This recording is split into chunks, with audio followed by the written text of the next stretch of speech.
ॐ श्रीपरमात्मने नमः। अथ द्वितीयोऽध्यायः। सांख्ययोगः। सञ्जय उवाच तं तथा कृपयाविष्टम् अश्रुपूर्णाकुलेक्षणं विषीदन्तमिदं वाक्यम् उवाच मधुसूदनः।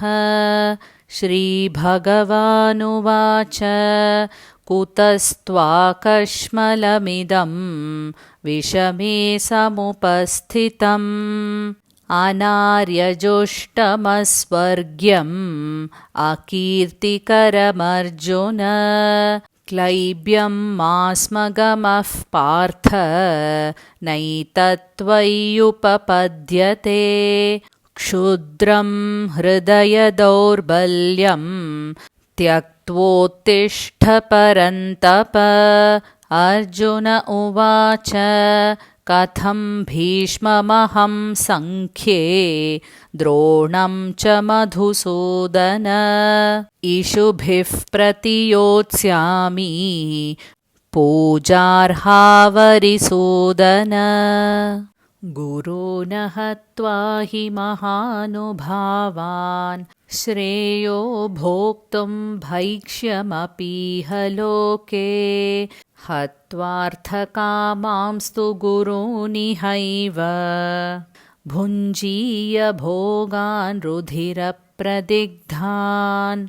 न चैतद्विद्मः कतरन्नो गरीयो यद्वा जयेम यदि वा नो जयेयुः। यानेव हत्वा न जिजीविषामः तेव स्थिताः प्रमुखे धार्तराष्ट्राः। कार्पण्यदोषोपहतस्वभावः पृच्छामि त्वां धर्मसम्मूढचेताः। यच्छ्रेयस्यान्निश्चितं ब्रूहि तन्मे शिष्यस्तेऽहं शाधि मां त्वां प्रपन्नम्। न हि प्रपश्यामि ममापनुद्याद् यच्चोकमुच्चोषणमिन्द्रियाणाम्। अवाप्य भूमावसपत्नमृद्धं राज्यं सुराणाम् अपि चाधिपत्यम्। सञ्जय उवाच एवमुक्त्वा हृषीकेशं गुडाकेशः परन्तप न योत्स्य इति गोविन्दम् उक्त्वा तूष्णीं बभूवः। तमुवाच हृषीकेशः प्रहसन्निव भारत सेनयोरुभयोर्मध्ये विषीदन्तमिदं वचः। श्रीभगवानुवाच अशोच्यानन्वशोचस्त्वं प्रज्ञावादांश्च भाषसे। गतासो न गतासूंश्च नानुशोचन्ति पण्डिताः। न त्वेवाहं जातु नासं न त्वं नेमे जनाधिपाः। न चैव न भविष्यामः सर्वे वयमतः परम्। देहिनोऽस्मिन् यथा देहे कौमारं यौवनं जरा तथा देहान्तरप्राप्तिः धीरस्तत्र न मुह्यति। मात्रा स्पर्शास्तु कौन्तेय शीतोष्णसुखदुःखदाः आगमापायिनो नित्याः तां स्थितिक्षस्व भारत। यं हि न व्यथयन्त्येते पुरुषं पुरुषर्षभ समदुःखसुखं धीरं सोऽमृतत्वाय कल्पते। नासतो विद्यते भावः नाभावो विद्यते सतः उभयोरपि दृष्टोऽन्तः त्वनयोस्तत्त्वदर्शिभिः अविनाशि तु तद्विद्धि येन सर्वमिदं ततं विनाशमव्ययस्यास्य न कश्चित् कर्तुमर्हति अन्तवन्त इमे देहा नित्यस्योक्ता शरीरिणः अनाशिनो प्रमेयस्य तस्माद्युध्यस्व भारत य एनं वेत्ति हन्तारं यश्चैनं मन्यते हतम् उभौ तौ न विजानीतः नायं हन्ति न हन्यते न जायते म्रियते वा कदाचित् नायं भूत्वा भविता वा न भूयः अजो नित्यः शाश्वतोऽयं पुराणः न हन्यते हन्यमाने शरीरे वेदाविनाशिनं नित्यं य एनमजमव्ययं कथं स पुरुषः पार्थ कं घातयति हन्तिकं वासांसि जीर्णानि यथा विहाय नवानि गृह्णाति नरोपराणि तथा शरीराणि विहाय जीर्णानि अन्यानि संयाति नवानि देहि नैनं छिन्दन्ति शस्त्राणि नैनं दहति पावकः न चैनं क्लेदयन्त्यापः न शोषयति मारुतः अच्छेद्योऽयमदाह्योऽयम् अक्लेद्यो शोष्य एव च नित्यः सर्वगतस्थाणुः अचलोऽयं सनातनः अव्यक्तोऽयमचिन्त्योऽयम् अविकार्योऽयमुच्यते तस्मादेवं विदित्वैनं नानुशोचितुमर्हसि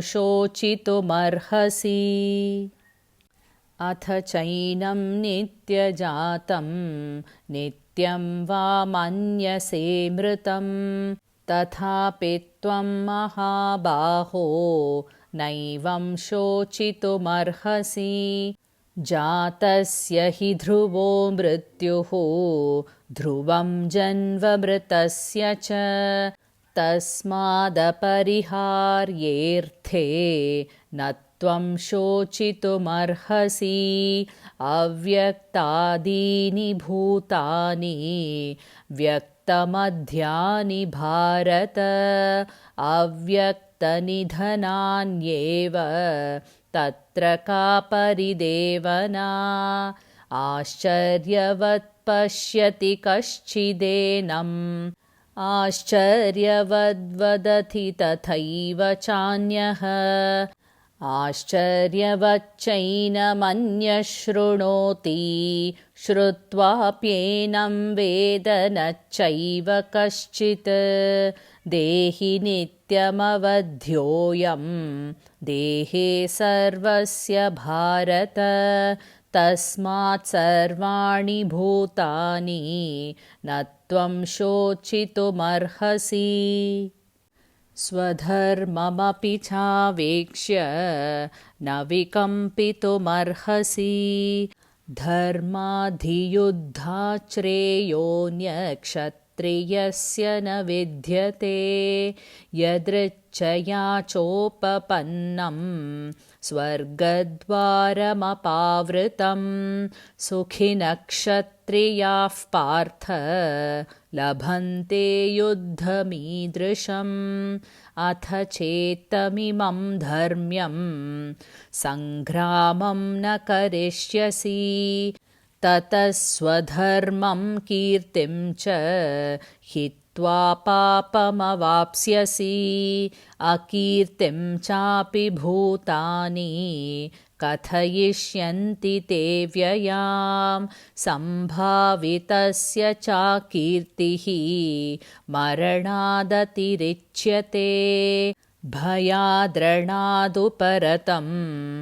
मन्स्यन्ते त्वां महारथाः येषां च त्वं बहुमतः भूत्वा यास्यसि लाघवम् अवाच्यवादांश्च बहून् वदिष्यन्ति तवाहिताः निन्दन्तस्तव सामर्थ्यं ततो दुःखतरं नु किम् हतो वा प्राप्स्यसि स्वर्गं जित्वा वा भोक्ष्यसे महीं तस्मादुत्तिष्ठ कौन्तेय युद्धाय कृतनिश्चयः सुखदुःखसमे कृत्वा लाभालाभौ जयाजयौ ततो युद्धाय युज्यस्व नैवं पापमवाप्स्यसि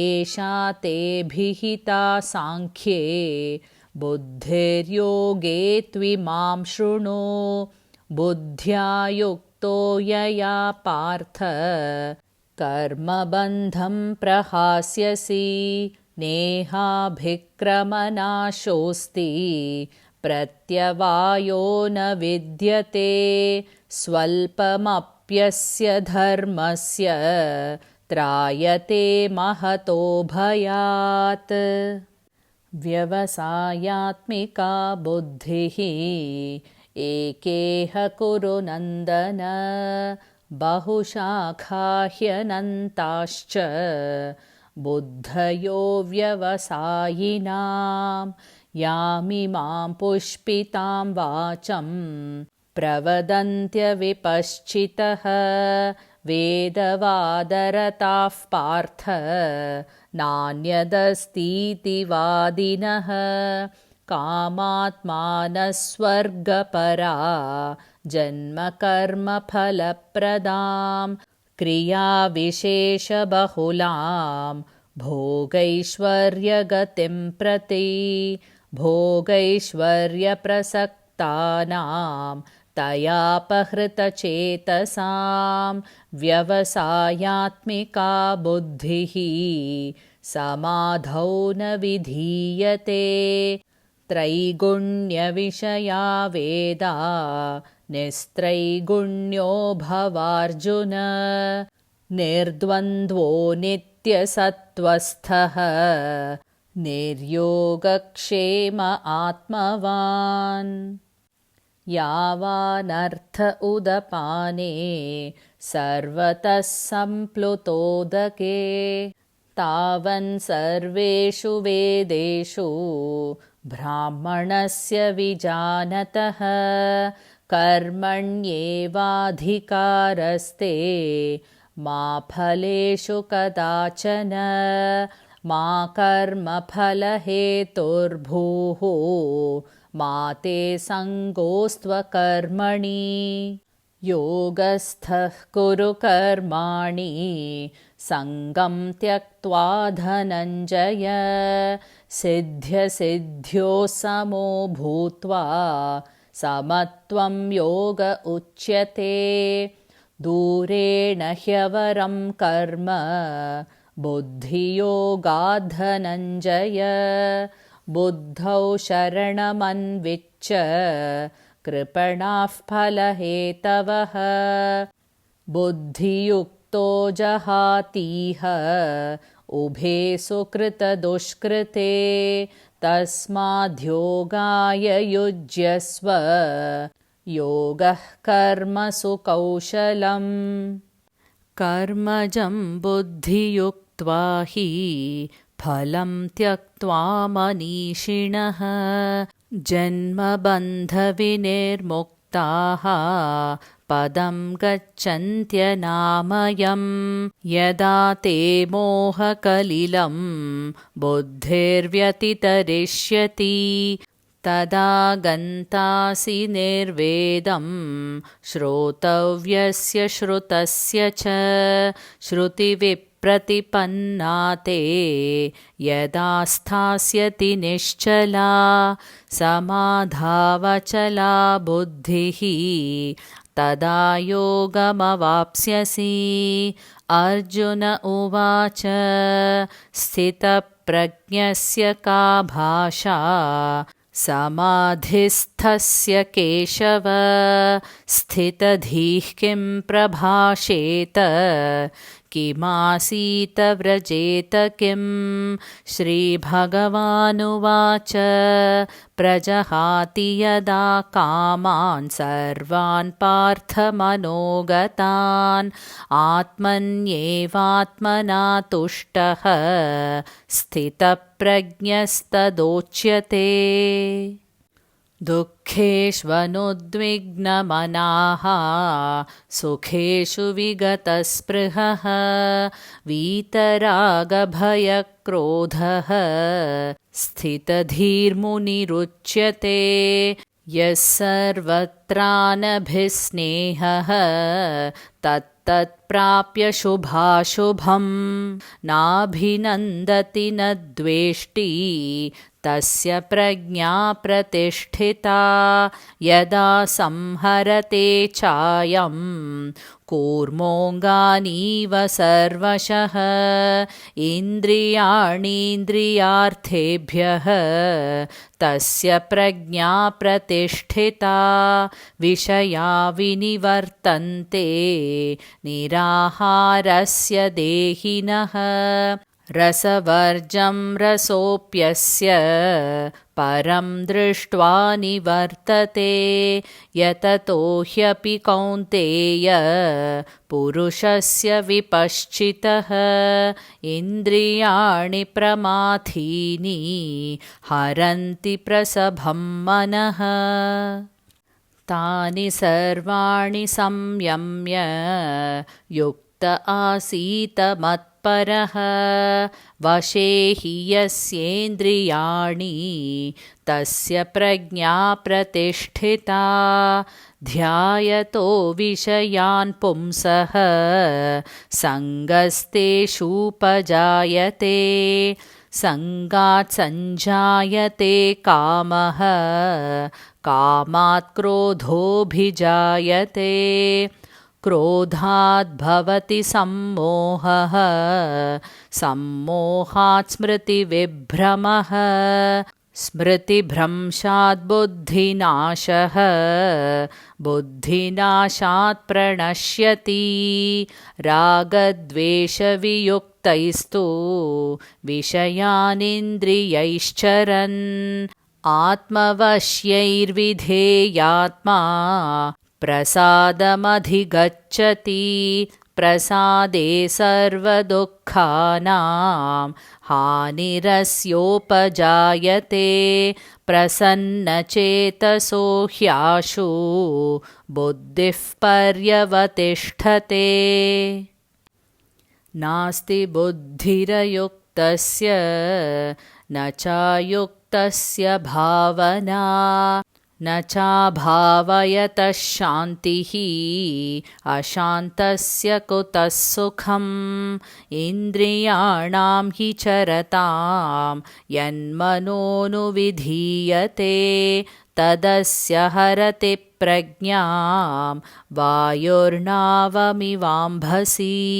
तस्माद्यस्य महाबाहो निगृहीतानि सर्वशः इन्द्रियाणीन्द्रियार्थेभ्यः तस्य प्रज्ञा प्रतिष्ठिता।